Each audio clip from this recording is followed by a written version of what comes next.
Hey everybody, back again, and today we're talking about one of the most dangerous yet useful tools in the blacksmith shop, the angle grinder. Before you start dropping all your hate in the comments section, yes, I know it's Ryobi, yes, I know it's the ugly green grinder, yes, I know it's the jolly green grinder, I know all that stuff. I'm not worried. I know it's the cheapest grinder you can get, and that's actually one of the points of the video. You don't need a high quality angle grinder. There's a lot of people out there that get really snobby about the tool brands. I'm not one of those people. I'm a realist. And in reality, an angle grinder, so long as it does the job, is an angle grinder. I prefer a corded angle grinder over a battery-powered one, simply because I don't like to sit around and wait for it to charge, and you can get a lot more power out of these. And today we're going to be going over what kind of tools you can use with the angle grinder in terms of the discs and what they're used for when it comes to knife making. Obviously, you have your basic cutoff discs and your grinding discs. The cutoff discs are, general shaping, removing material, splitting material. Stock removal guys know all about that. And then you have your grinding disc. Most stock removal guys will just use these two right here to basically do the entire profile of their knife, whereas blacksmiths will use this one to cut the spring in half, do all of our shaping in the forge, and then use this to clean it up a little bit before we move on to our sanders if we don't have fancy 2x72 belt grinders.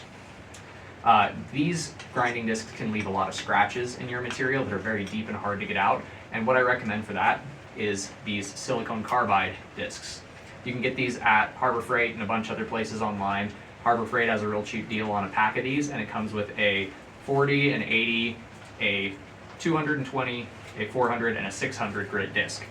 And these are for dry use only. You do not want to get them wet or let them get wet, it will ruin them, but they're great for getting the scratches out from your grinding discs.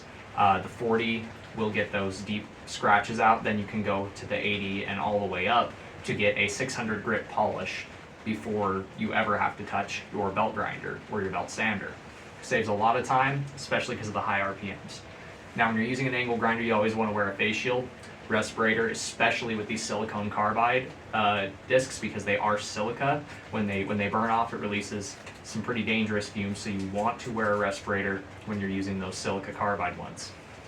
This other one I have here that looks like a gnarly beast is actually a woodworking grinding disc, and I use this for hardwood handles. Again, I don't have a fancy belt grinder, so I use this in order to hog off a lot of the hardwood and save myself a lot of time and not worry about burning my hardwood or wearing out my sanding belts.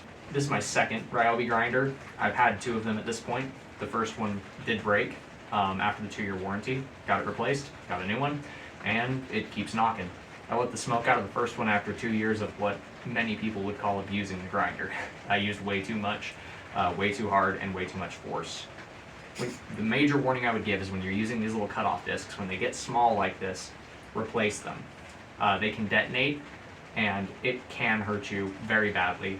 Always wear an apron and face shield when you're using these or any other angle grinder attachments. It's going to throw a lot of sparks, but don't let that get in your head. The trick with an angle grinder is just to respect the tool, be aware of it, and maintain control. Aside from that, you can do 1,000,001 different things with the angle grinder. And if you guys are just starting out knife making, this is the tool I would recommend.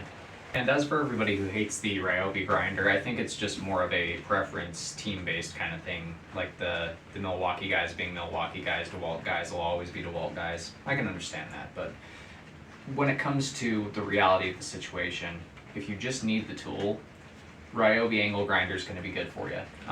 It's served me well. I've been able to do a lot with it, and I don't really have complaints for the price. It doesn't seem underpowered.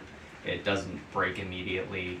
So don't believe all the hate online about this little grinder. And at the end of the day, if the tool does the job, that's all you need it to do. You don't need some fancy sticker on the side or a specific red or blue color to know that your grinder is a good grinder. If your grinder does the job, it's a good grinder. I've made countless knives, swords, all kinds of stuff using this grinder, and I don't have any complaints. So with these silicone carbide discs, wear a respirator, but these are what I use for getting scratches out. I've talked to a couple other bladesmiths, and I've had this problem myself when I first started, when I was using those grinding discs, the regular hard grinding discs. They leave really deep scratches in your material, and those are incredibly hard to get out. But if you buy these packs and you use the 40 and 80, you can get those out and get a really nice sheen polish going. And these provide a really nice high polish, almost a satin kind of finish. You can get it to up to a mirror finish if you go higher than the 600 afterwards. But it provides a really nice satin finish on the angle grinder. And since the disc rotates circularly, if you run one way using one disc and then you flip the object around that you're grinding and you use the disc going the other way so that it's rotating the opposite direction, it seems to work a little better.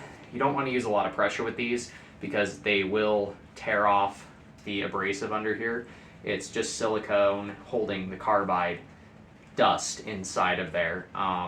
So they do wear down rather quickly, and they come in a pack of 5, one of each of the different grits. I find that if I'm careful and I don't grind edge on the corners really hard, and I make sure to keep them nice and dry, they will last me 5 knives or 2 sword blades worth of grinding. And they come in at about $15 for a pack of all 5, so they're not too expensive, at least when you get them from Harbor Freight. They do have a max RPM of 12,000, so make sure not to exceed that, because these will explode. They do not do well up into the 15,000 RPM range. They will start to detonate on you, especially if you start to put pressure on them, because they are rather flimsy discs. They're just some type of sandpaper backing that's hardened with that carbide surface on them. And you can wear them down pretty good before they start having issues. As you can see, I keep these ones around just for finishing off different parts that I need to shine up or get rid of some scuff marks and things like that. But these little grinding discs will save you a lot of struggle if you are finding that using the regular grinding discs is leaving a lot of scratches in your material that you can't get out. I would recommend trying these in combination with a knotted wire wheel if you have one as well. But knotted wire wheels, I don't really like to use those. They stick in your clothes and cause all kinds of problems. This is the little woodworking tool I was showing earlier. This is heavy. The main thing when you're working with this guy is to remember that once it gets going, it's going to act like a flywheel, and it's going to kind of get a mind of its own. It's going to want to move when it starts to move. So you're really going to want to make sure you have good control over your grinder, because it is a heavy, fast-moving set of teeth. And this eats hardwood fast. I've had a couple of different builds where I showed this being used. If you go and watch the homemade crossbow build with the slingshot crossbow, I took a 2x4 and ate it to pieces with one of these to turn it into that stock, and that took maybe 20-30 minutes tops to mill it all down. This does produce an absolute metric crap ton of sawdust. It throws it everywhere, so wear your respirator, wear some clothes that you don't mind getting really dirty in, because you will get coated when you use this thing. It throws sawdust everywhere. You're gonna have to sweep up the shop. If you go back and watch that crossbow video when I was shaping it, I ended up with about 4 inches of sawdust on the floor of my shop. It was pretty wild. But yeah, this I would highly recommend. There's a couple different companies that make these. Just look up angle grinder wood attachment, and it's this domed shape with these rasp-like teeth. It's essentially an angle grinder rasp for your wood. These do not work on metal. Do not try to use these on metal. It will destroy the teeth and you will have to get a new one. But if you just use them on hardwoods, these teeth will last you ages. It'll last as long as you take care of it, essentially. This video was mainly geared towards beginner knife makers, people who are just barely starting out. If you're more experienced, you'll probably know most of this already. If you did learn something new, drop it in the comments so that way I know. Like I said, those silicone carbide discs are quite amazing. That woodworking tool is actually really helpful as well. But yeah, if you guys have any questions or if there's anything else you'd like to see commentary on, I might do a video on it. I'm going to be returning after this to my normal forging videos. I just wanted to put out a couple of videos to help the guys who are watching my channel.